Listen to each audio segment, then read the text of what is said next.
Vernal Edge is a smooth, fast-paced Metroidvania with gorgeous pixel art, creative combat mechanics and very innovative level design.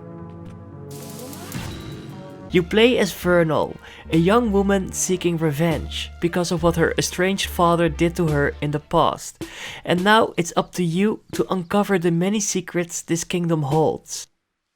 The kingdom of Haricot consists out of many floating islands, so there's a lot of exploring to do. And sometimes you will reach a dead end, because you don't have the right ability yet. You have a lot of freedom after you have finished the first area, but finding the right island to progress will be a bit frustrating sometimes. It took me a while to get used to this kind of level progression. It's a bit overwhelming and really time consuming, but when you finally have found the right island and have unlocked a new ability, this game is very enjoyable.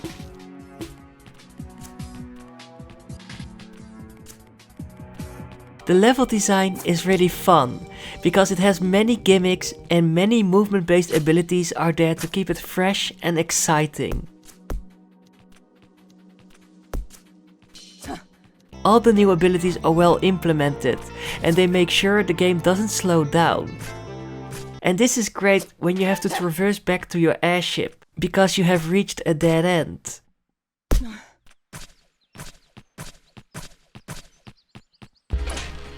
Every island has its own gimmick, like zip lines and launch pads, mushrooms that will make you light or heavy, and hitting bells in the right order to clear a path, just to name a few.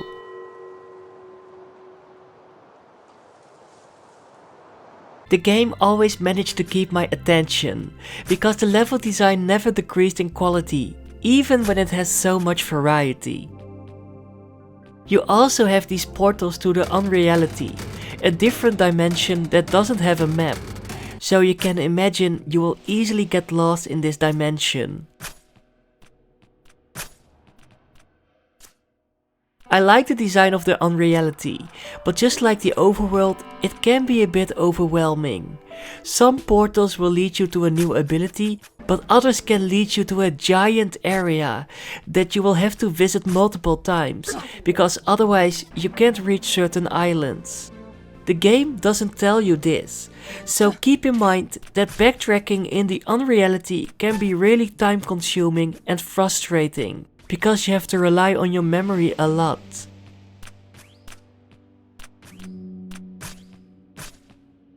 The combat in this game is also very interesting. It's very fast paced and you can do some awesome looking combos and spells. But the most interesting feature in my opinion is the ability to throw your blade when you have enough pulls. You get pulls after hitting an enemy a few times, and when you have enough, you can do some cool moves, and if you have done it successfully, it will heal you, so there are no health potions or other consumables. This feature makes sure the combat doesn't slow down, and it also adds a bit of challenge when you are low on health. Like I said, you can only perform a pulse move when you have enough of it, so just using it whenever you have the chance isn't really the best option. Many enemies have these blue orbs above them. This means they need to get hit by a charged attack before they will be stunned or vulnerable. You can still deal damage when they aren't stunned, but the damage will be decreased, and you will be really vulnerable if you aren't careful enough. I made the mistake in the beginning to always use a pulse move whenever I stunned an enemy. I thought it was the quickest way to kill them, but by doing so, I missed a lot of healing whenever I was already at full health. So my advice would be to only use it when you need some health back, because some enemies can deal a lot of damage out of nowhere, so use your pulse moves wisely.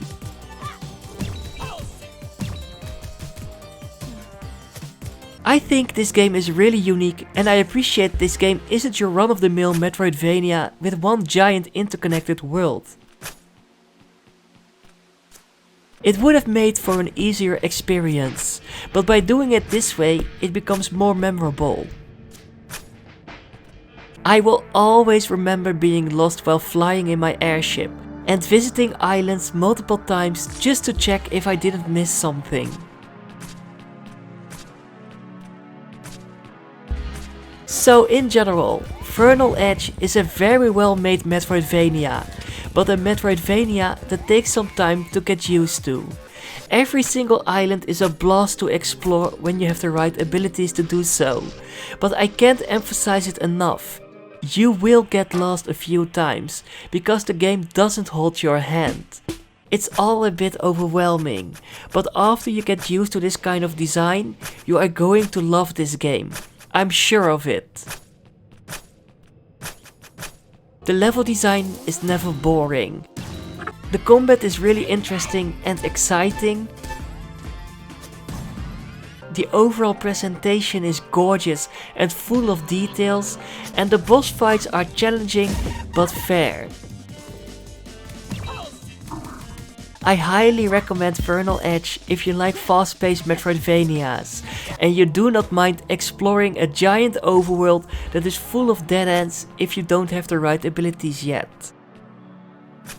You can always play with a guide, but where's the fun in that? Am I right? So be ready to unravel the many secrets of Haricot and use your blade and spells to help Vernal finally get her revenge.